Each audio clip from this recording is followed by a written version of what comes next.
Representative Pocan. It's great to join you in this hour of discussion about the fast track method that's been associated with trade negotiations and with fair trade, free trade concepts alike.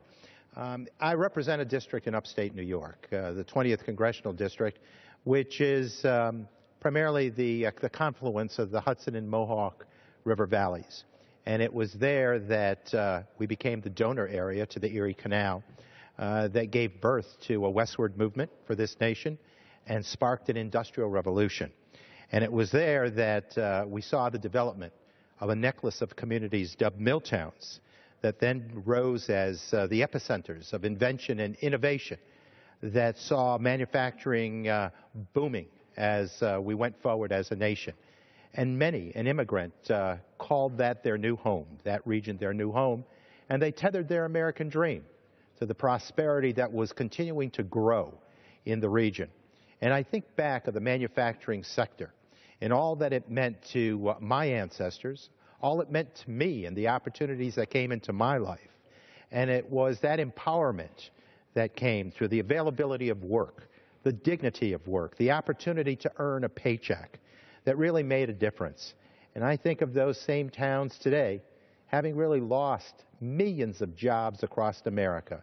We're reflective of all of those towns that became those manufacturing centers that enabled people again to engage in meaningful employment and to be able to have those dreams, those American dreams, fully strengthened by the opportunity for work.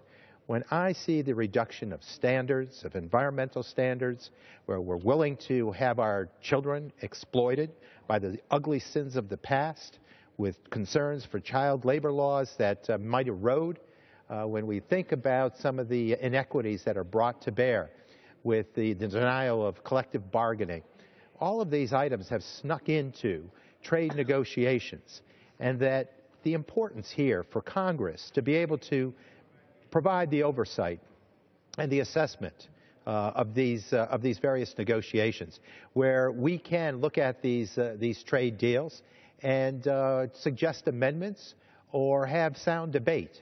You know, we not only have a right as members of Congress, I think the public that we represent has a need for Congress to review these documents and to suggest improvements.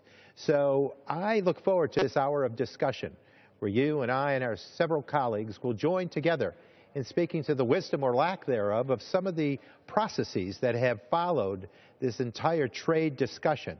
And we're talking about a trade deficit now that has ballooned beyond belief, beyond to record proportions, and where we're putting our economy and that American dream at risk, and where we're denying meaningful employment to those whom we represent here in Washington.